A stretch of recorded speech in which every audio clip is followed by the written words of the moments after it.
மறந்து போய் கூட பேக்கேஜ்லேயோ அல்லது ஹேண்ட் லக்கேஜ்லேயோ வச்சுட்டு போயிடாதீங்க. 5000 தினார் அபராதம், இல்லையா 5 வருஷம் ஜெயில் தானே. ஸ்ரீலங்கன் ஏர்லைன்ஸில் யார் யாரெல்லாம் டிக்கெட் போட்டிங்க? உங்களுடைய நிலைமையை கவலைக்கிடும். ஸ்ரீலங்கன் ஏர்லைன்ஸ் மட்டுமல்லாமல் எந்த ஒரு ஏர்லைன்ஸ்லையுமே எது கொண்டு போகலாம், எது கொண்டு போகக்கூடாது. 30 கிலோ பேக்கேஜ் மட்டும்தான் போட்டிருக்காங்க, 7 கிலோ மென்ஷன் பண்ணலை. அப்போ என்ன பண்ணுறது?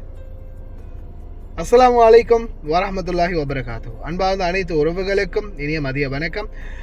மீண்டும் ஒரு சில முக்கியமான தகவல்கள், ஃப்ளைட் பற்றிய தகவல்கள் கொஞ்சம் இருக்குது.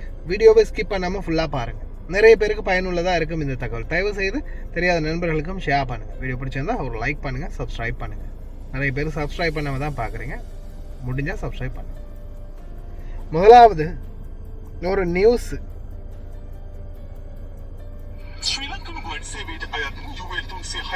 ஸ்ரீலங்கன் ஏர்லைன்ஸுக்கு சொந்தமான UL 306 ஃப்ளைட்டு நேற்றைய தினம் 1:50 சிங்கப்பூர் நோக்கி பயணித்தது. அதற்கிடையில் ஏதோ என்ஜினில் பிரச்சனை வந்து இந்தோனேஷியாவில் இறக்கி அதுக்கப்புறமா பேக்கேஜ் எல்லாம் ஒரு பக்கம், அவங்களுடைய மற்ற பொருட்கள் ஒரு பக்கம், அவங்களுக்கு சரியான ஒரு தங்குமிட வசதி கொடுக்க முடியல.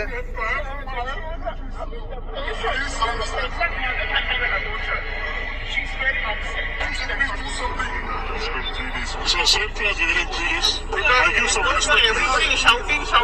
We are not going to the hotel. Very sorry to say this, but this is the I pay money for fly Singapore. If you were a passenger, I'm asking you a question. Simple question. Your wife, your family, your wife and the kids in your car. Tomorrow, will you know all the details? Can you tell me next? උත්තර මෙව තත්ත්වයේ සම්බන්ධයෙන් අද දින ශ්‍රී Lankan ගුවන් customers சரியாக maintain பண்ணுறது என்றது இவங்களுக்கு முதல்ல படிப்பிக்கணுமா, இல்லை தெரிஞ்சும் தெரியாமல் நடக்கிறாங்களா, இல்லை வேணுமெண்டே செய்கிறாங்களா தெரியல. ஆனால் ஸ்ரீலங்கன் ஏர்லைன்ஸில் டிக்கெட் போட்டால் ஏதாவது ஒரு பிரச்சனை, லக்கேஜ் கிடைக்காது, லேட் ஆகுது, அப்படி ஆகுது இப்படி ஆகுது, கடைசியில் ஃப்ளைட்டுக்குள்ளே எலி இருக்குது, அது மாதிரி என்ஜின் ஃபெயிலியர் ஆகுது, ஏதாவது ஒரு பிரச்சனை பேக் டு பேக் வந்துக்கிட்டே இருக்குது. சாபமோ தெரியலை இந்த ஸ்ரீலங்கன் ஏர்லைன்ஸுக்கு படித்தேன். ஜென்ம சனி பிடிச்சிருக்கோ தெரியலை, காலத்துக்கு அப்படியே தான் இருக்குமோ தெரியலை. ஸ்ரீலங்கன் ஏர்லைன்ஸில் டிக்கெட் போட்டாலும் சரி, வேறு எந்த ஏர்லைன்ஸில் டிக்கெட் போட்டாலும் சரி, பேகேஜுகளில் தயவு செய்து குவைத்துடைய பால்மாட்டின்னு மட்டும் கொண்டு போயிடாதீங்க.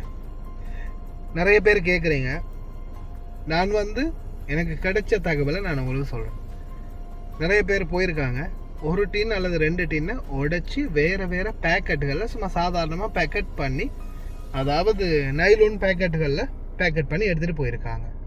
எந்த ஒரு பிரச்சனையும் இல்லாமல் கொண்டு போயிருக்கிறாங்க. என்கிட்ட சொன்ன தகவலை நான் உங்களுக்கு எத்தி வைக்கிறேன், அவ்வளவுதான். கொண்டு போங்க அப்படின்னு நான் சொல்லலை, கொண்டுட்டு போயிருக்காங்க, எந்த பிரச்சனையுமே இல்லை. பேக்கெட்டை உடைச்சி, டின்னை உடைச்சி பேக்கெட்டுகளில் போட்டு, டின்னோட, அதாவது பால்மா டின்னோட கொண்டு போனீங்கன்னா 5000 தினார் ஸ்பாட் ஃபைன், அப்படி இல்லாட்டி 5 வருஷம் ஜெயிலில் இருக்கணும். அதுதான் நிலைமை. 5 வருஷம் ஜெயிலில் இருக்கணும், அப்படி இல்லைன்னா 5000 தினார் ஃபைன். அதே மாதிரி உங்களுடைய டிக்கெட்டில் நிறைய பேர் கேட்டிருந்தீங்க லேப்டாப் டேப் பற்றி, ஃபோன் எத்தனை கொண்டு போகலான்னு, அதையும் சொல்கிறேன். தங்கம் காசு பற்றியும் சொல்கிறேன். நீங்கள் டிக்கெட் போட்டிருக்கிறீங்க, உங்களுடைய டிக்கெட்டில் வெறும் 30 கிலோ தான் போட்டிருக்குது. அதாவது உங்களுடைய டிக்கெட்டில் போட்டிருக்கிறது, மென்ஷன் பண்ணியிருக்கிறது வெறும் 30 கிலோ மட்டும்தான். 7 கிலோ ப்ளஸ் போடுவாங்க சிலதில் டிக்கெட்டில், சிலதில் போட மாட்டாங்க. அப்போ அந்த 7 கிலோ என்றது இல்லாமல் நம்ம 30 கிலோ மட்டும் இருந்தால் என்ன செய்வது? 7 கிலோவும் 23 கிலோவுமா ரெடி பண்ணுறதா, இல்லை 30 கிலோ மட்டும் ரெடி பண்ணிவிட்டு 7 கிலோ ஹேண்ட் பேக்கேஜ் இல்லாமல் போகிறதா, ஹேண்ட் லக்கேஜ் இல்லாமல் போகிறதா? நிறைய பேருடைய கேள்வி. இப்போ ரீசெண்டாக ஒரு சகோதரருக்கும் அந்த மாதிரி ஒரு பிரச்சனை இருந்துச்சு.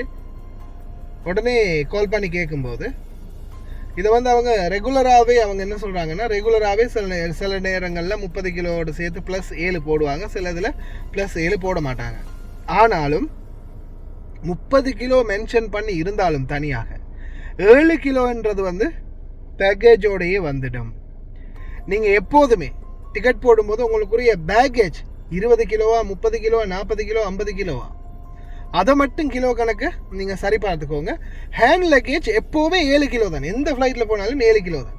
ஆனால் கட்டார் ஏர்வேஸில் ஒரு 5 கிலோ 2 பேக்கெல்லாம் கொண்டு போயிருக்கிறாங்க. 10 கிலோலாம் கொண்டு போனாங்க, 12 கிலோலாம் கொண்டு போனாங்க, அலோவ் பண்ணியிருந்தாங்க. இந்த பிரச்சனையும் பண்ணலை கட்டார் ஏர்வேஸ் அப்படின்னு போன வாட்டி நிறைய பேர் சொல்லியிருந்தாங்க. Qatar Airways is the best அப்படின்னு நிறைய பேர் சொல்லியிருந்தாங்க. தென் ஆல்சோ அவங்களுடைய கட்டார் ஏர்வேஸோடைய அவங்களுடைய அந்த அணுகுமுறை வேறு. கஸ்டமர்ஸோட ஜெனுவினாக அணுகுவாங்க, அதில் பெஸ்ட். நான் இன்னைக்கு வரைக்கும் இன்ஷா அல்லாஹ் நாட்டுக்கு எல்லாம் வந்து 2ஆவதாக போனால் கட்டார் ஏர்வேஸில் ட்ராவல் பண்ணி பார்க்கணும் அப்படின்ற ஒரு ஆசை இருக்குது. ஸ்ரீலங்கன் ஏர்லைன்ஸ் அதுக்கு முன்னாடி நல்லா வந்துட்டாங்கன்னா அவங்களோட இதுலேயே போகலாம். இல்லாத பட்சத்தில் கட்டார் ஏர்வேஸ் தான் சூஸ் பண்ணணும் அப்படின்னு நானே நினச்சிக்கிட்டு இருக்கிறேன். ஏன்னா நிறைய பேர் அந்தளவுக்கு பெனிஃபிட் இருக்குது அப்படின்றத ஃபீட்பேக் சொல்லியிருக்கிறாங்க. நீங்கள் எந்த ஏர்வேஸில் போனாலும் 7 கிலோ ஹேண்ட் லக்கேஜ்ன்றது உங்களுக்கு டோட்டலாகவே ஃப்ரீ. உங்களுக்கு பேக்கேஜ் கூட, அதாவது நீங்கள் 20 கிலோ 10 கிலோ உங்களுடைய பெரிய பேக்கேஜ் இருக்குல்ல, அந்த பேக்கேஜே போடாமல் போனாலும் நீங்கள் 7 கிலோன்றது கையில் எடுத்துகிட்டு போகலாம். அது அலவுட் இருக்குது. எக்ஸ்ட்ராவாக நீங்கள் அந்த பேக்கேஜுக்கு வந்து நீங்கள் போடணுமா இருந்தால் தான் அதுக்கு வந்து என்ன சொல்கிறாங்கன்னா, பேக்கேஜுக்கு வந்து நீங்கள் அந்த கிலோ கணக்கு தேவையான எக்ஸ்ட்ரா கிலோ வந்து இது பண்ணிக்கலாம். அதே மாதிரி 10 கிலோ 20 கிலோ எக்ஸ்ட்ரா வேண்டாம் நீங்கள் போட்டு எடுத்துக்கலாம். அப்படி இல்லாத பட்சத்தில் நீங்கள் வந்து சர்வசாதாரணமாகவே உங்களுடைய அந்த 30 கிலோவா 20 கிலோவா எத்தனை கிலோ போட்டிருக்காங்களோ அந்த கிலோ கணக்கை வந்து நீங்கள் தாராளமாக கொண்டு போகலாம் அப்படின்றத வந்து மென்ஷன் பண்ணியிருக்கிறாங்க. நான் இப்போ ரீசெண்டாக டிக்கெட் ஆஃபீஸில் கேட்கும்போது அதை வந்து அவங்க எனக்கு கன்ஃபார்ம் பண்ணினாங்க. 7 கிலோன்றது ரெகுலர். அதை நீங்கள் 7 கிலோ வந்து எத்தனை கிலோ போட்டாலும் பேக்கேஜில் 7 கிலோ வந்து நீங்கள் கொண்டு போகலாம். 20 கிலோ 30 கிலோ 40 கிலோ மட்டும் தான் போட்டிருக்குது, ப்ளஸ் 7 போடலைன்ற பட்சத்தில் நீங்கள் அதை 7 கிலோ வந்து நீங்கள் அதில் தனியாக பிரித்து கொள்ள தேவையில்லை. போட்டிருக்கிற இடையே வந்து நீங்கள் பேக்கேஜுக்கே ரெடி பண்ணுங்கள். 7 கிலோன்றது நீங்கள் செப்பரேட்டாகவே கொண்டு போகலாம். நல்லா கேட்டுக்கோங்க, டிக்கெட்டில் 30 கிலோ தான் போட்டிருக்குண்டாலும் 7 கிலோன்றது அது உங்களுக்கு ரெகுலராகவே இருக்கிறது. 30 கிலோவை நீங்கள் பேக்கேஜில் ரெடி பண்ணிக்கொள்ளலாம். அதே மாதிரி எப்போவுமே ஒரு ஹேண்ட் பேக், அதாவது 30 கிலோனாலும் நீங்கள் ஒன்று 15 கிலோ ரெடி பண்ண போகிறீங்கன்னா ஒரே ஒரு தான் கார்ட்டூன் அலவுட். ஒரே ஒரு கார்ட்டூன் மட்டும்தான் அலவுட். கார்ட்டூன் வந்து ஒன்று தான் அலவுட். பேக்கேஜ், அதாவது இழுத்துட்டு போகிற பேக் இருக்கு இல்லையா, பேக் வந்து ஒன்று. அப்படி இல்லையா நீங்கள் 2 பேக்கில் பேக் பண்ணலாம். 2 ட்ராவலிங் பேக்கில் நீங்கள் பேக் பண்ணலாம்.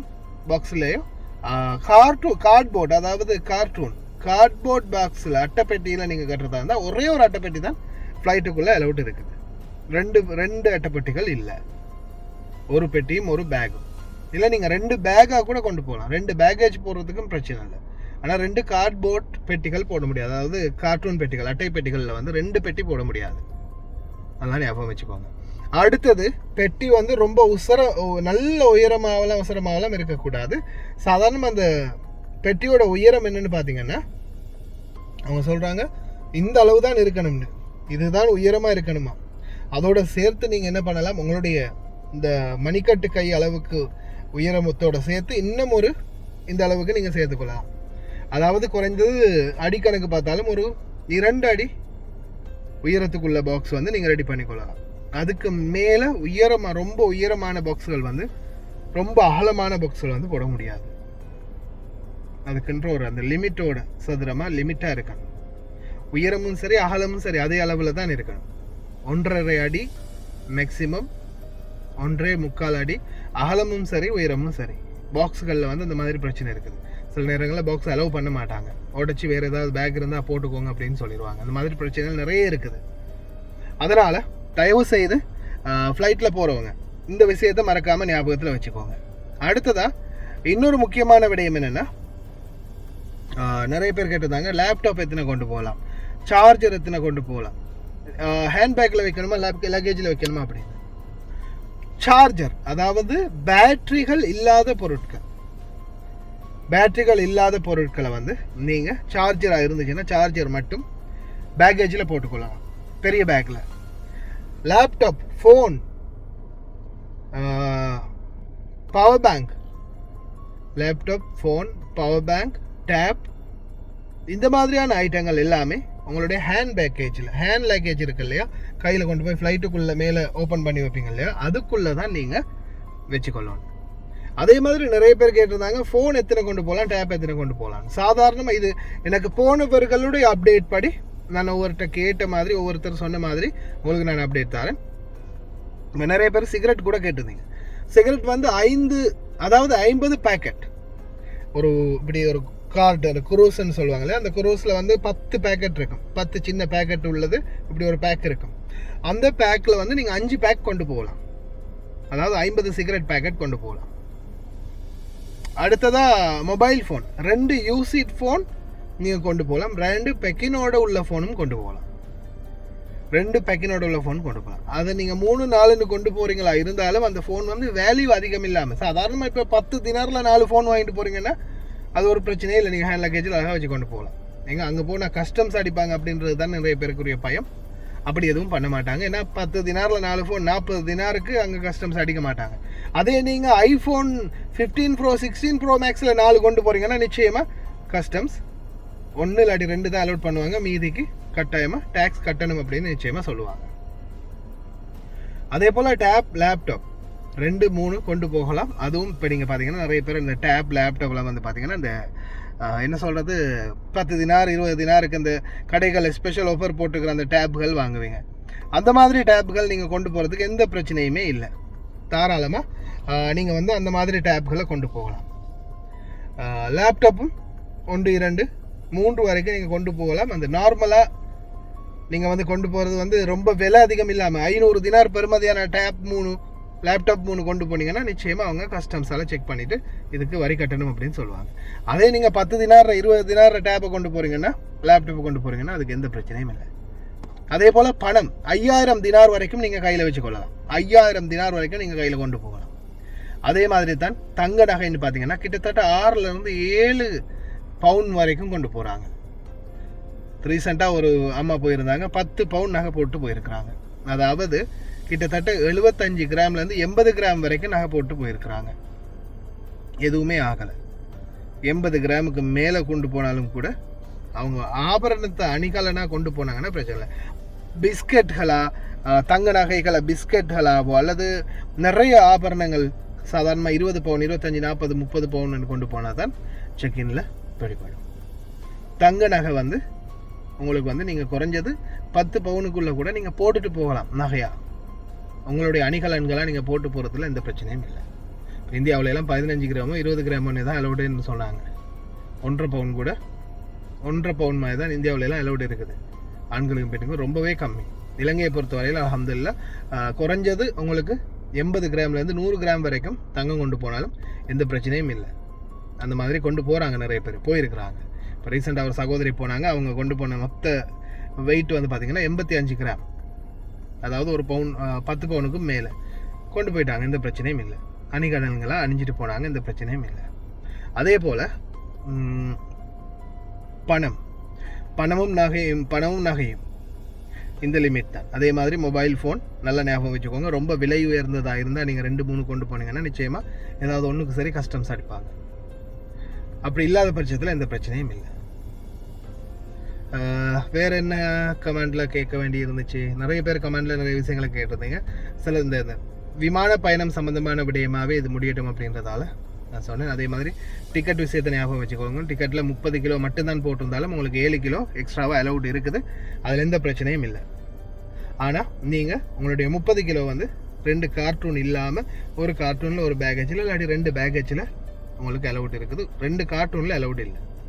அதையும் ஞாபகம் வச்சுக்கோங்க. வேறு ஏதாவது இருந்தால் மறக்காமல் கமெண்டில் தெரியப்படுத்துங்க. தெரிஞ்சதையும் மென்ஷன் பண்ணுங்கள். நான் சொன்னதில் ஏதாவது மிஸ்டேக்கள் பிழைகள் இருந்தாலும் அதையும் உங்களுக்கு தெரிஞ்சிருந்தால் நீங்கள் மறக்காமல் கமெண்டில் மென்ஷன் பண்ணுங்கள். வேறு ஏதாவது தெரிஞ்சுக்கொள்ள இருந்தாலும் கமெண்ட் பண்ணுங்கள், மென்ஷன் பண்ணுங்கள் கமெண்டில். அப்படி இல்லாத பட்சத்தில் என்னுடைய Facebook messenger Sarfan BA Vlog Facebook messenger ஊடாகவும் நீங்கள் என்ன தொடர்பு கொள்ளலாம். ஓகே ஃப்ரெண்ட்ஸ், அஸ்ஸலாமு அலைக்கும் வரஹ்மத்துல்லாஹி வபரகாத்துஹு. முடிந்த வரைக்கும் இந்த வீடியோ ஷேர் பண்ணுங்கள். தெரியாத நண்பர்கள் அனைவரும் தெரிந்து கொள்ளட்டும்.